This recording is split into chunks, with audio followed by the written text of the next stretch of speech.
So welcome everybody to tonight's presentation. We're going to dive into the ideas or the topics of, I should say, immunity, longevity, disease, and health span. So you can see that immunity and disease kind of go together, and longevity and health span go together. And we're going to talk about something that you probably don't talk about too much, which is your thymus. Now, your thymus is a really interesting gland that I think a lot of us ignore. I know I was ignoring it a little bit more than I should have. And just spending a little bit of time focusing on it and strengthening it is going to do some amazing things for your health. So tonight we're going to talk about what is immunity, how does it relate to longevity, what is the relationship between the two, and what you can do to strengthen both of those. And then at the very end, if you're participating live, you can have a chance to win one of 3 prizes. So let's start. Okay, so we've been talking about this for almost a year now, and that is this idea of cardiometabolic health. And it is something I just learned a new statistic, and that was that in the United States before COVID, 12% of Americans were in good cardiometabolic health. But after the 2 years of COVID, that dropped by 6%, and we only had between 6 and 7% of Americans who were in good cardiometabolic health. And when we talk about that, that is the foundation of everything else that happens in your body. So just to simplify it, if you have good cardiometabolic health markers, then you should feel very confident that you're doing the right things, you're on the right track, and that what you need to do is just maintain your healthy lifestyle. And we look at markers like your adipose tissue, how much squishy fat is on your body, how much visceral fat is on your body. That's the fat around your organs, which is dangerous.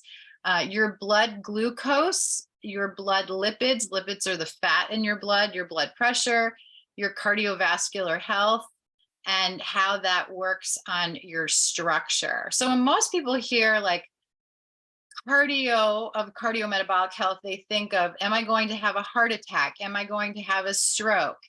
And for people who hear the word metabolism, oftentimes they think of words like obesity or immobility or some kind of diabetes. All of that is true. But one of the things that we could consider is that it really stretches beyond that. It can affect your hormones and how you deal with where you are in your stage of life. If you're a woman over a certain age, you may be dealing with menopause. So poor cardiometabolic health can contribute to a really difficult situation when it comes to managing your hormones as a postmenopausal woman. Or if you have poor cardiometabolic health and you're a young woman, then you could have something like PCOS or irregular periods or issues with fertility. So this does reach far, far, far and wide. And tonight, when we're talking about it, we're going to zone in on the immune system. And that can become really complicated with poor cardiometabolic health, because now you're going into the direction of diabetes, autoimmune disease, and cancer. And those are stepping stones. So if you are pre-diabetic, then you have to be concerned about becoming diabetic. If you are diabetic, you may need to be concerned about developing an autoimmune disease or even cancer, because that sets you up to be more susceptible to those diseases. And we want to make sure that that's not going to happen to you. And that's why we're doing these presentations every Thursday, and why we're always focusing back to MetaPower. The foundation of good cardiometabolic health has to do with getting your heart in shape and also getting your metabolic processes working well, which means that we want to see your blood, in really good shape. We want to see your blood pressure in really good range. We want to see you eating well, exercising, getting enough sleep, managing your stress well. And the MetaPower system works with all of that. But you may not realize that the 3 parts of the MetaPower system, while they're strengthening your cardiometabolic health, they're also strengthening your immune system. And that's what makes them something that we should be using every day.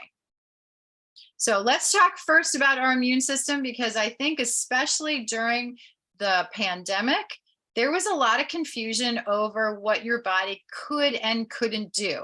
And we heard in the news that people who were at risk had poor cardiometabolic health, or they were older, or they had cancer or some other kind of condition, right? So if you were a kid and you were young and you were healthy, you were less at risk of having a problem, some complications. But if you were in the group of people that were at high risk, you had to be really careful. And in fact, most of the complications and the issues occurred in that group of people with poor cardiometabolic issues. But to hear that the United States is somewhere between 93 and 95% in the poor cardiometabolic health range, that really means that as a nation, we should all be focused on this. And for those of you who are in the 6%, that's wonderful. You're going to keep up everything that you're doing. You can't just sit back and say, my life is great. This is a daily task that we're doing, that we're always trying to make really good choices so that tomorrow is better than today. So your immune system, and this is a medical definition just because I wanted to get something really solid, is the mechanism of immunity is essentially concerned with the body's ability to recognize, okay, so if something comes at you, maybe it's a pathogen of some kind, of bacteria, a virus, somebody sneezes on you, right? What happens? What happens in that moment?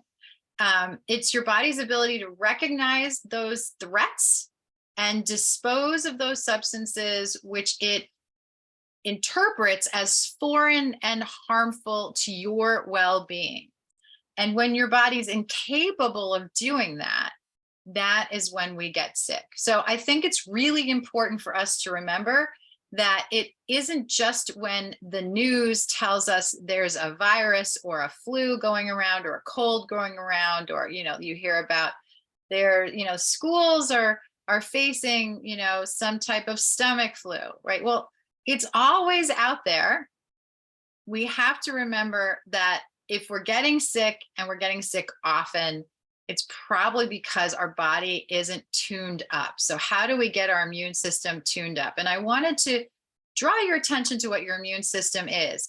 It is your skin, right? So the health of your skin is really important. And we know MetaPower helps improve your skin health.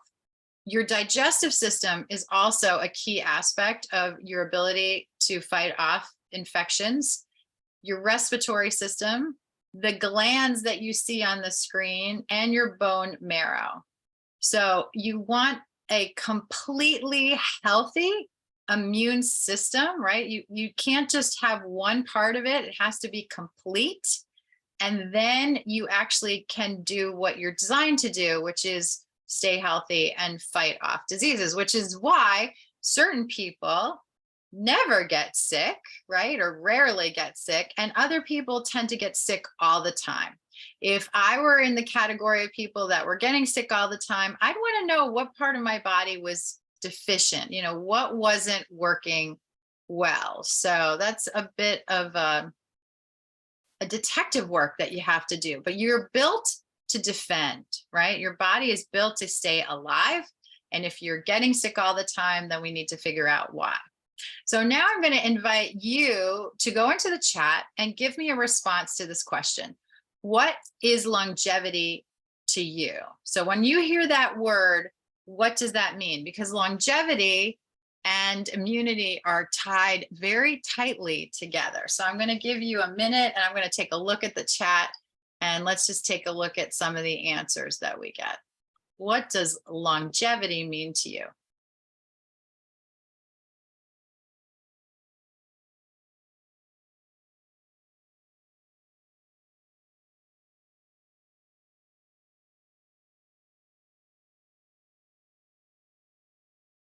And then as soon as I see some answers, I'm going to go ahead and I'll read them out loud. But just go ahead and type them in the chat. Quality of health as I age. Okay. How long something lasts. Good answers. Anything different?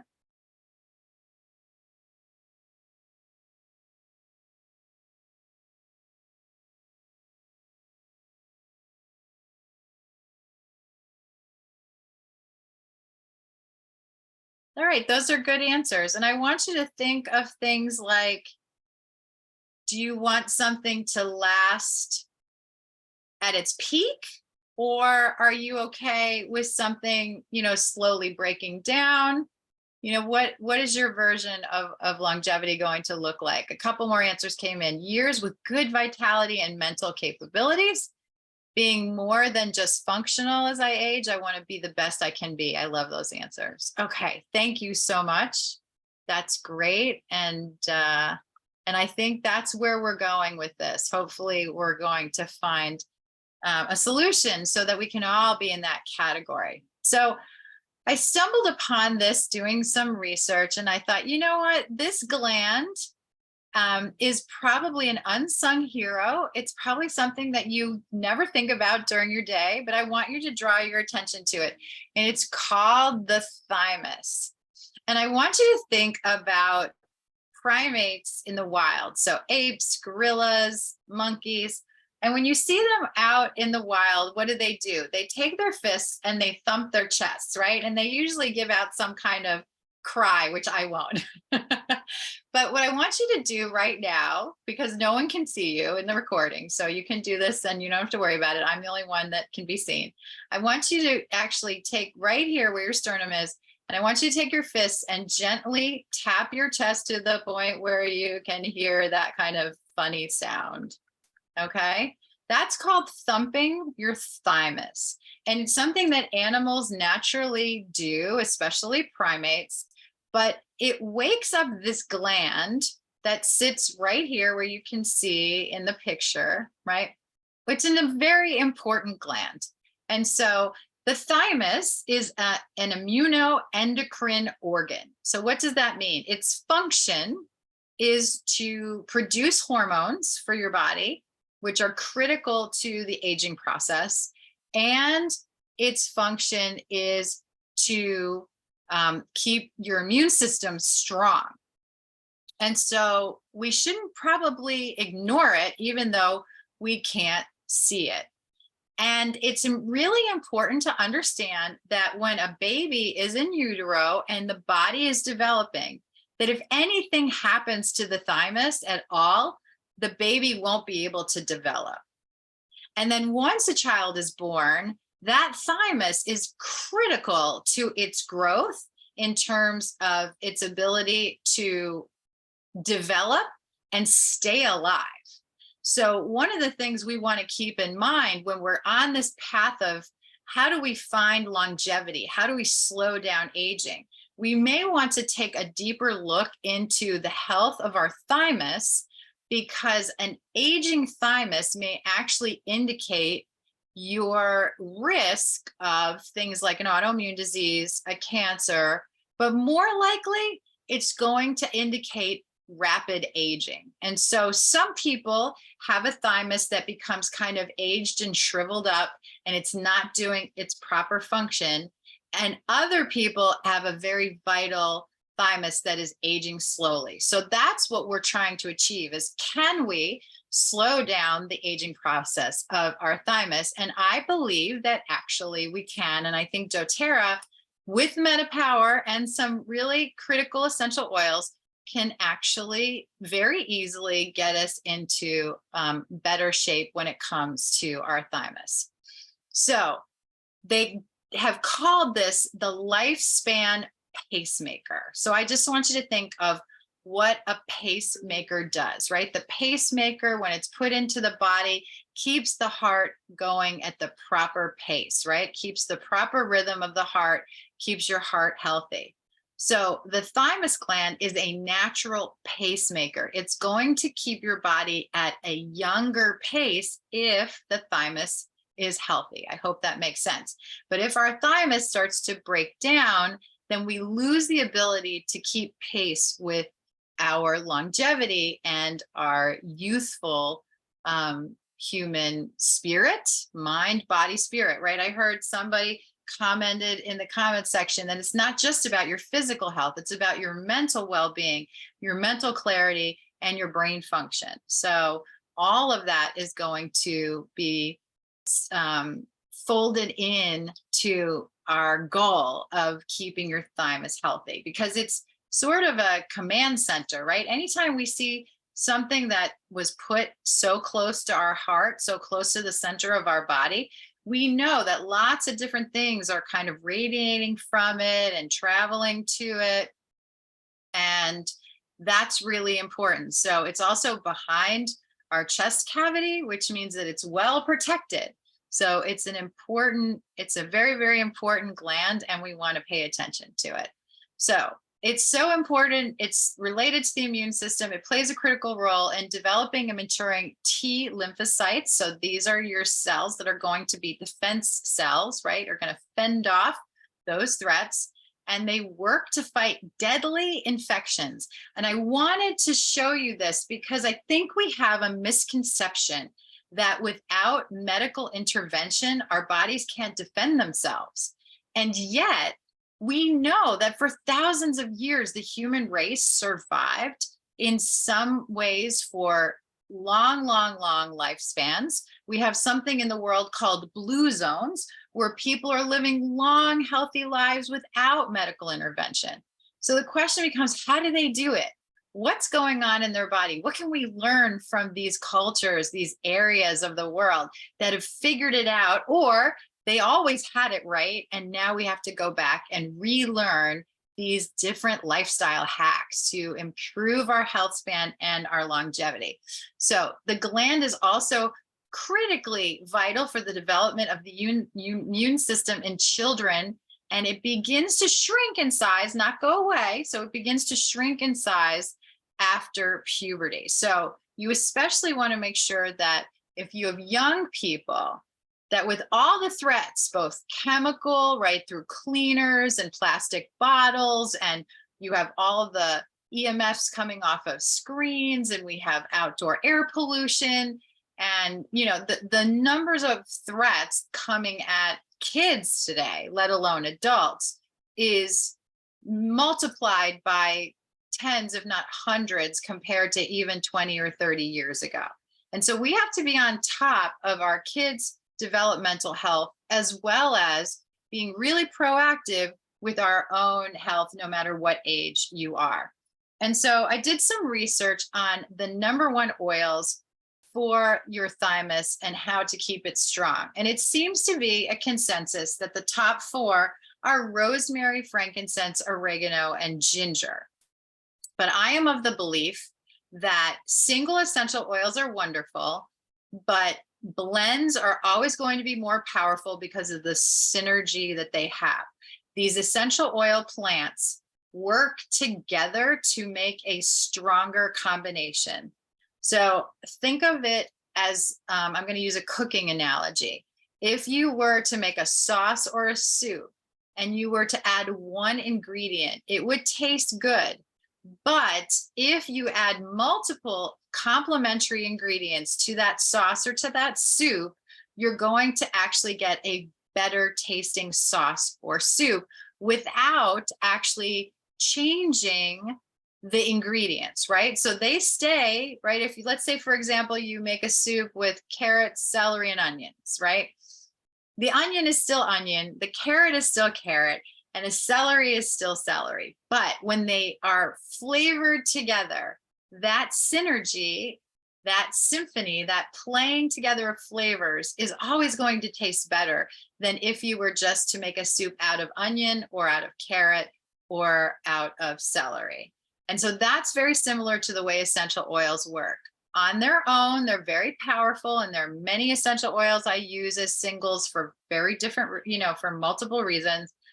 But we have so many great blends that deal with immune system support and longevity that I thought it would be a shame not to highlight those. So these are oils that I hope you already have in your collection, or if you don't, this would be something wonderful to order for the month of July. And you still have time to get the free TerraShield, which, by the way, is an immune system blend. It not only wards off insects, but it also wards off disease threats, bacterias, and viruses. If you look at the individual essential oils in that blend, they're also essential oils that we use for our immune system support. So don't think of your Terra Shield, sorry. Don't think of your Terra Shield as just a bug repellent. It really is an immune system booster. Could you apply Terra Shield over your thymus? You absolutely could. So keep that in mind if you are traveling or camping and you just don't have anything else with you. Go ahead and put some of that Terra Shield right here over your thymus, and that's going to support your thymus. But we have other essential oils that are all ready to go in roll-ons. And I love the idea of a roll-on for topical application. And from what I've researched, to really support your thymus and get that targeted essential oil application is going to be better than inhalation and ingestion. Now, if you find out some other information and you want to share with us an essential conversation, what you found or some suggestions you might have for thymus support, then please go ahead and either put it in a comment or start a conversation, because I'd love to learn more about how we can support our thymus. But we do have some pretty strong and amazing blends, and I've put them, and they're already in roll-ons, and I put them at the top of the screen. The first one is On Guard. And I think we know that one of the key ingredients of On Guard is rosemary. And that's one of the reasons it's there. And I love this because, you know, this would be a great essential oil to just roll right here over your thymus. It's also going to be a great essential oil to even rub on your temples, because rosemary is a great oil for memory processing. So because it's already diluted, you don't have to worry about it being too hot. The same thing is true with Stronger. Now, Stronger is a blend that was actually blended for kids. So when we're talking about, now anyone can use these blends, right? So it doesn't, adults can use these blends as well, but these are specifically targeted for kids. And so we want their thymus to stay healthy. I would say if you have a young person in your house under the age of 12, go ahead and use that Stronger twice a day and teach kids how to do this. You know, they can draw a smiley face over their chest. They could make a heart and color it in. There's lots of different ways that they can actually use these essential oils. But I have to tell you, of all three roll-ons that are pre-made, my favorite one is going to be Immortelle, and I'll tell you why. I hope you got this with the BOGO, because we had the skincare BOGO a couple of weeks ago. And I love Immortelle because of its ability to help with the lymphatic system and breast tissue health. So if you are already in a habit of once or twice a day taking Immortelle and applying it to your breast tissue, then just spend a little bit more time, concentrated time, going over your sternum here, over your thalamus. And just, you know, like say to yourself, I'm getting stronger, I'm improving my immune system, right? Be intentional about why you're using your oils. There's nothing wrong with taking an essential oil and just kind of mindlessly rolling it on. But it's so much better if you actually take time to be thoughtful and mindful and intentional about what you're doing with your essential oils. That right now I'm doing something that's good for my thalamus, or right now I'm doing something that's good for my lifespan or for my immunity. That's actually going, there is a mind-body connection, and it's better if we're actually thinking about what we're doing and why we're doing it when we're doing it.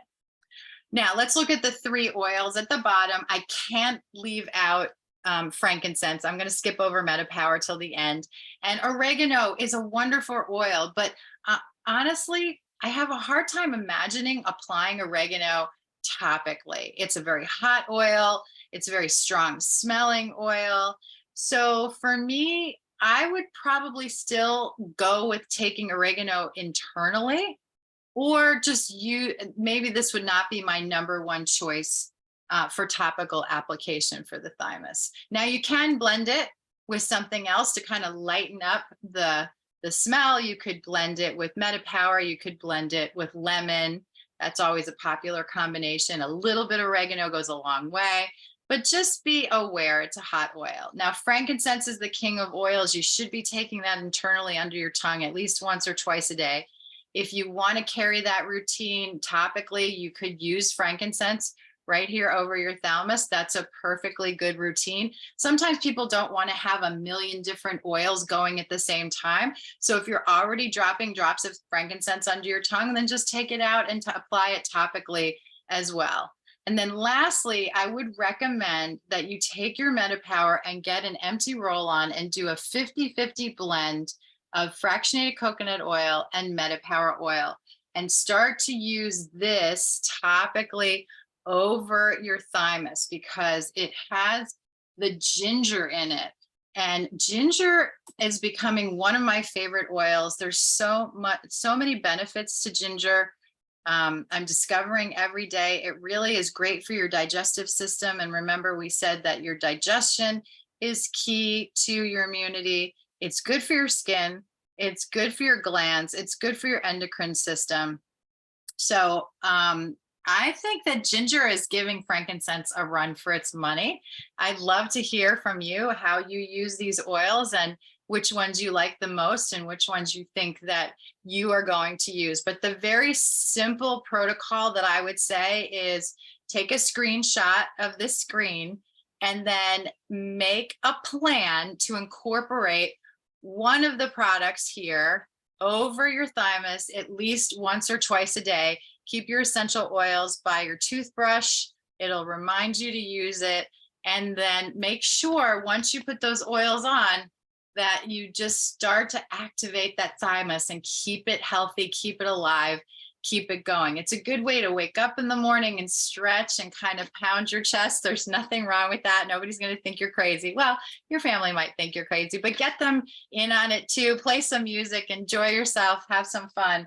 But the idea is to live longer and healthier and stronger. And this is a very easy way to improve your immunity, which will then improve your longevity. All right. I am going to then just share with you that we have a class next Thursday at 7 o'clock. And we're going to talk about what is the sustainability of essential oils as modern medicine? Like, are there really enough plants in the world to take care of everybody who's using them? Are we going to run out of the supply? What happens when crops fail? How does doTERRA manage to keep things in stock? And what do we need to be concerned about as more and more people start to use essential oils? Because I know I get that question from time to time. So we're going to go over that next week. I will give you kind of a sneak peek and let you know there's nothing to be worried about, and we'll show you why. But in the meantime, we hope that you will invite people to these Thursday night classes because we would really love to see them and answer all your questions. So I'm going to stop the recording for now and go back to our live group so that we can give away some prizes. Thanks so much for joining me. Okay, here we go. Stop recording.